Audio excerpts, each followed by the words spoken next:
Price action trading పై అశోక్ దేవనం ప్రియ conduct చేసే webinar కోసం ఈ నెంబర్ కి కాల్ చేయండి. నమస్తే, వెల్కమ్ టు సుమన్ టీవీ. నేను విష్ణు. ప్రస్తుతంతో పాటు AMFI registered mutual fund distributor Pasupuleti Ramesh Babu garu ఉన్నారు. వారితో మాట్లాడదాం. సార్ నమస్తే. సార్ రమేష్ గారు. నమస్తే అండి. సార్ రమేష్ గారు, ఇప్పుడు మ్యూచువల్ ఫండ్ ఇన్వెస్ట్మెంట్ అనగానే ఫస్ట్ చెప్పే మాట ఏంటంటే సిప్ అంటే ఎస్ఐపి, సిస్టమాటిక్ ఇన్వెస్ట్మెంట్ ప్లాన్. అంటే ప్రతి నెల ఒక పద్ధతి ప్రకారం ఇన్వెస్ట్ చేసుకుంటూ పోవడం. సో అయితే అసలు ఈ సిప్లో అసలు ఎన్ని రకాలు ఉన్నాయి, ఎన్ని రకాలుగా, ఎన్ని కేటగరైజ్గా మనం సిప్ ఇన్వెస్ట్మెంట్ చేయొచ్చు అంటారు అసలు? డెఫినెట్గా అండి, చాలా మంచి క్వశ్చన్. సో మ్యూచువల్ ఫండ్ మంచివి, అందులో ఎస్ఐపి ద్వారా ఇన్వెస్ట్ చేయడం చాలా చాలా మంచిది. ఎందుకంటే రెండు రకాల ఉపయోగాలు ఉన్నాయి. ఇందులో ఒకటి మనం కొంచెం చిన్న అమౌంట్స్ తోటి పెద్ద అమౌంట్ క్రియేట్ చేయొచ్చు.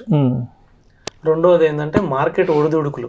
మనం ఇంతకుముందు మాట్లాడుకున్న విధంగా మార్కెట్ ఎన్నో రకాలుగా ఒడిదుడుకులు లోన్ అవ్వచ్చు, ఎన్నో సార్లు అవుతుంది కాబట్టి వీటన్నిటిని మనం ఎదుర్కొని ఎక్కువ రిటర్న్స్ సంపాదించాలంటే రెగ్యులర్గా మనం ఇన్వెస్ట్ చేయాలి. అంటే ఈ మంత్ మార్కెట్ హైలో ఉంది, నెక్స్ట్ మంత్ మార్కెట్ డౌన్ అయింది. సో అదే మనం ఈ హైలో ఉన్నప్పుడు ఒకేసారి ఇన్వెస్ట్ చేస్తుంటే నెక్స్ట్ మంత్ ఇన్వెస్ట్ చేయడానికి మన దగ్గర అమౌంట్ ఉండదు, మళ్ళీ మన దగ్గర కొత్తగా అమౌంట్ ఉండదు కదా. అదే ఇప్పుడు మనం రెగ్యులర్గా ఇన్వెస్ట్ చేస్తా వెళ్తుంటే, అదే పెద్ద అమౌంట్ కాకుండా చిన్న అమౌంట్ని రెగ్యులర్గా పెడతా ఉంటే మార్కెట్ ఎన్నో అవకాశాలు ఇస్తుంది, ఎన్నో ఒడిదుడుకులను ఇస్తుంది. ఈ ఒడిదుడుకులు అనే కన్నా నేను ఏమంటానంటే వీటిని అవకాశాలు అంటాను. మార్కెట్ ఎన్నో అవకాశాలు ఇస్తుంది. అప్పుడు రెగ్యులర్గా మనం ఇన్వెస్ట్ చేయడం వల్ల ఏమవుతుందంటే మనకి యూనిట్స్ ఎక్కువ వచ్చే అవకాశం ఉంది. అది మనం లాంగ్ టర్మ్లో డెఫినెట్గా గ్రోత్ ఉంటుంది కాబట్టి అప్పుడు మనకి వాల్యూస్కి మంచి వాల్యూ పెరిగి ఒక పెద్ద అమౌంట్ తీసుకోవడానికి అవకాశం ఉంది. దీంతో పాటు ఇది అంటే అందరి దగ్గర ఒకేసారి పెద్ద అమౌంట్ ఉండదు. సో ఇవాళ రేపట్లో ఒక స్కూల్కి వెళ్ళే చిన్న పిల్లవాడు సపోజ్ 15+2 17 yearsకి ఇంటర్మీడియట్ అయిపోతే తర్వాత బీటెక్ అయిపోవడానికి 21, సో 23కి జాబ్లోకి వచ్చేస్తున్నారు. వాళ్ళు ఫస్ట్ టైం జాబ్ శాలరీ రాగానే వాళ్ళు ఏం చేయాలంటే ఒక సిప్ స్టార్ట్ చేసుకోవాలి స్మాల్ అమౌంట్ తోటి. దీనివల్ల మనకి సిప్ స్టార్ట్ చేయడం వల్ల చిన్న అమౌంట్ తోటి అతను మ్యూచువల్ ఫండ్ లోకి ఎంటర్ అయ్యే అవకాశం ఉంది. ఒక డిసిప్లిన్ అనేది స్టార్ట్ అవుతుంది ఇన్వెస్ట్మెంట్స్ పట్ల, డబ్బు పట్ల. డెఫినెట్ గా ఈ డిసిప్లిన్ తర్వాత అతనికి ఎక్కువ సేవింగ్ చేసే అవకాశం ఇస్తుంది. ఫస్ట్ ఇలా స్టార్ట్ చేయడం వలన దీనికి అలవాటు పడిపోతాడు, హ్యాబిచ్యుయేటెడ్ అయిపోతాడు. ఎగ్జాక్ట్లీ అయిపోయి రేపు సిప్ అమౌంట్ లో ఎక్కువ పెంచుకొని పెద్ద అమౌంట్ ని సృష్టించే అవకాశం ఉంది. ఇంకొకటి ఏంటంటే అంటే ఇప్పుడు పుట్టిన పిల్లవాళ్ళ దగ్గర నుంచి 100 years వరకు కూడా మార్కెట్లోకి ఇన్వెస్ట్ చేయొచ్చు.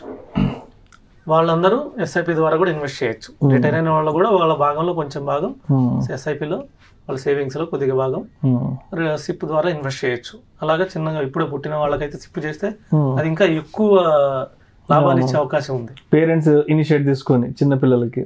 అవును, ఎందుకంటే మనం అనుకున్న 21 yearsకి లేదా 23 yearsకి ఎడ్యుకేషన్ అవుతుంది.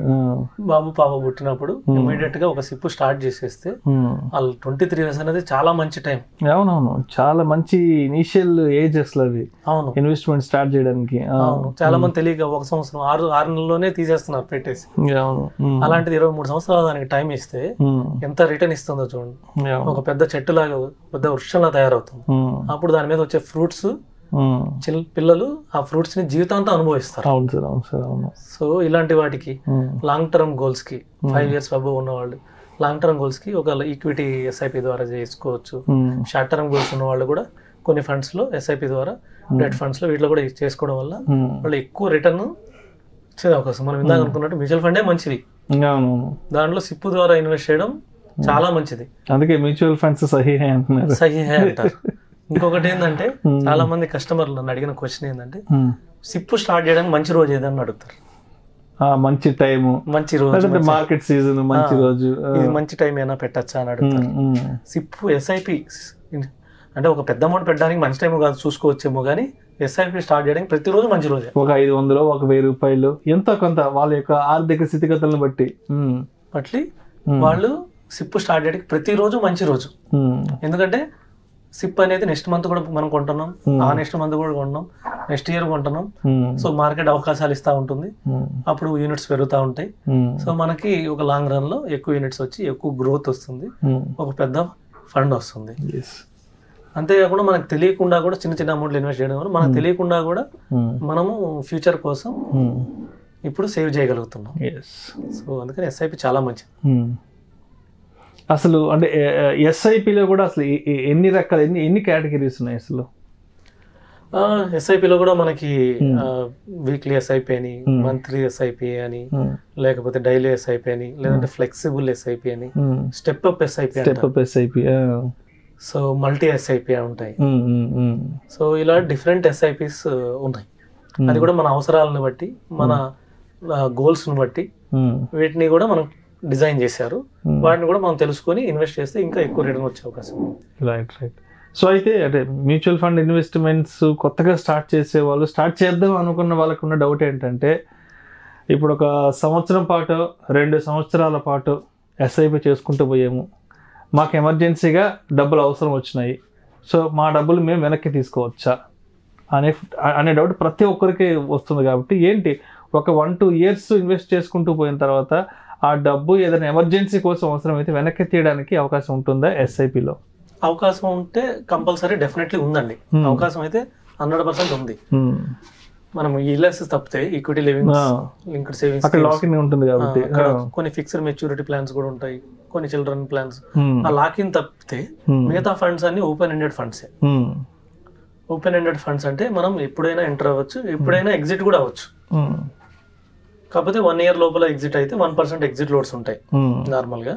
1 year అబవ్ అయితే ఎగ్జిట్ లోడ్ కూడా ఉండదు.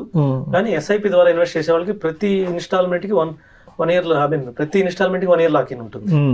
సపోజ్ మీరు చెప్పిన 2 years తర్వాత అమౌంట్ తీసుకోవాలనుకోండి, వాళ్ళు లాస్ట్ 1 year పే చేసిన వాటికి లాకిన్ లో ఉంటాయి. లాకిన్ అంటే లాకిన్ కాదు, అంటే ఎగ్జిట్ లోడ్ కి అట్రాక్టివ్ అయి ఉంటాయి. ఈ లాస్ట్ 1 year ఏవైతే ఉన్నాయో వాటికి 1% ఎగ్జిట్ లోడ్ అప్లికబుల్ అవుతుంది. 100% తీసుకోవచ్చు, ఎటువంటి ఎవరు ఆపే అవకాశమే లేదు. 100% లిక్విడిటీ మన అకౌంట్ లో ఉన్నట్టే తీసుకోవచ్చు. కానీ నేనేం చెప్తానంటే, మీరు మ్యూచువల్ ఫండ్ కి ఎస్ఐపి ద్వారా వచ్చేటప్పుడు ఒకటి ఆలోచించండి, ఇది గోల్ సెట్ చేసుకుని రండి.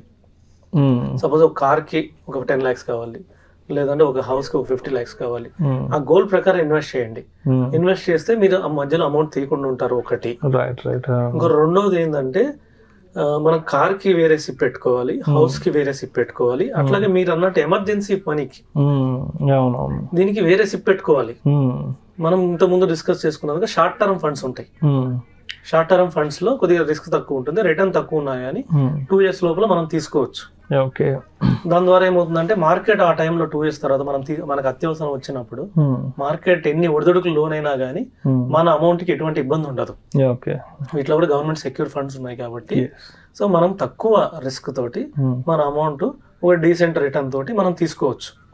కానీ ఈక్విటీ తీసుకోవాలంటే తీసుకోవచ్చు, కానీ మీరు తక్కువ రిటర్న్ తీసుకునే అవకాశం ఉంది, లాస్ తీసుకునే అవకాశం కూడా ఉంది. షార్ట్ టర్మ్ అయితే వితిన్ 5 years మనం చూసాం. కరోనా టైం వాటిలో లాస్ తీసుకున్న 5 సంవత్సరాల నుండి లాస్ తీసుకున్న సిచ్యువేషన్స్ కూడా చూసాం. 5 సంవత్సరాల నుండి కూలి పెట్టిన అమౌంట్ తీసుకున్న సిచ్యువేషన్స్ కూడా చూసాం. అందుకని మీరు లాంగ్ టర్మ్ వ్యూలోనే రండి. డిఫరెంట్ గా సిప్ కేటగరైజ్ చేసుకోండి. ఒక్కొక్క గోల్ కి ఒక్క సిప్ పెట్టుకుంటే మీరు డిస్టర్బ్ చేయకుండా ఉంటారు. కావాలంటే కంపల్సరీ తీసుకోవాలంటే తీసుకునే అవకాశం అయితే ఉంది. రైట్.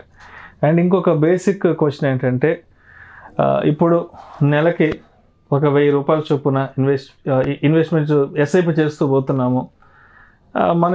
మనకి నెక్స్ట్ ఇయర్ ఏదైనా మంచి శాలరీ ప్యాకేజ్ పెరిగింది, లేదంటే వేరే కంపెనీ మారడం వల్ల మనకి పెద్ద మొత్తంలో శాలరీ కూడా మారడం జరిగింది కదా. సో ఇప్పుడైతే ప్రస్తుతానికి నెలకి 1000 రూపాయలు కడుతున్నాం కదా, రేపు మన శాలరీ పెరిగిన తర్వాత దానికి ఇంకొక 1000 రూపాయలు అదనంగా జోడించి 2000 రూపాయల చొప్పున చేసుకుంటూ పోవచ్చు అంటూ కూడా ప్రతి ఒక్కరు అడుగుతుంటారు. అంటే స్టెప్ అప్ గురించి, సో దీని గురించి కూడా చెప్పగలరు? మంచి క్వశ్చన్ అండి. మనకి సిప్లోనే డిఫరెంట్ అవకాశాలు ఉన్నాయి. స్టెప్ అప్, మల్టిపుల్, ఇలాగా డిఫరెంట్ వీక్లీ ఎస్ఐపిస్ అని ఇవన్నీ ఉంటాయి. ఎందుకంటే మన ఆర్థిక స్థితిగతులు ఎవ్రీ ఇయర్ మారుతూ ఉంటాయి. ఇప్పుడు 10,000 జీతం ఉన్న వాళ్ళు నెక్స్ట్ ఇయర్ కంపల్సరీగా 12,000, 13,000 ఇలాగా ఎవ్రీ ఇయర్ వాళ్ళ గ్రోత్ ఉంటుంది. సో వాళ్ళ గ్రోత్ ప్రకారం వాళ్ళ గోల్స్ కూడా మారుతూ ఉంటాయి. ఇప్పుడు 10,000 ఉన్నప్పుడు మేబీ ఒక చిన్న గోల్ పెట్టుకోవచ్చు. రేపు జీతం పెరిగినప్పుడు కంపల్సరీగా పెద్ద గోల్ గురించి వాళ్ళ అంబిషన్స్, అస్పిరేషన్స్ ఎక్కువ అవి పెరుగుతూ ఉంటాయి.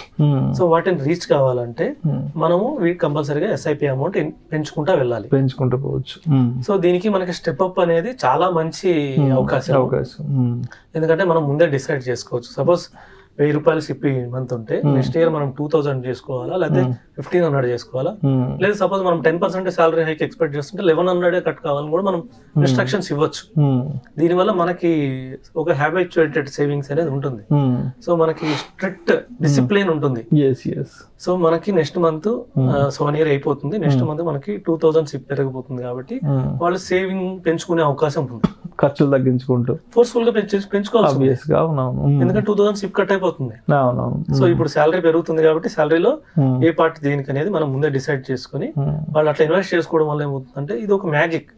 అంటే మామూలు సిప్ కన్నా స్టెప్ అప్ సిప్ అనేది ఒక మ్యాజిక్. అంటే 1000 రూపాయలు ఇన్వెస్ట్ చేసేదానికన్నా 2000 3000 ఇలా ఇన్వెస్ట్ చేసుకుంటూ పోతుంటే కాంపౌండింగ్ ఎఫెక్ట్ అనేది బాగా పనిచేస్తుంది దాని మీద. డెఫినెట్ లాంగ్ టర్మ్ లో చాలా మ్యాజిక్ కనబడి 1 lakh వచ్చే దగ్గర మనకు 2 lakhs వస్తుంది, 2 lakhs వస్తే 5 lakhs వస్తుంది. ఎందుకంటే మనము ఇన్ఫ్లేషన్ అనేది కూడా ఒక మైండ్ లో పెట్టుకోవాలి ఇన్వెస్ట్ చేసేటప్పుడు.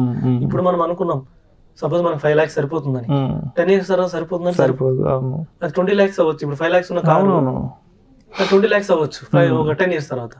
సో 20 lakhs మనం కూడా 20 lakhs అందుకోవడానికి రెడీగా ఉండాలి. కాబట్టి స్టెప్ అప్ సిప్ అనేది చాలా మంచి మార్గం. Right, thank you so much Ramesh garu. Thank you sir. Suman టీవీలో మీ పర్సనల్ అండ్ బిజినెస్ ప్రమోషన్స్ కోసం కింది నెంబర్కి కాంటాక్ట్ చేయండి.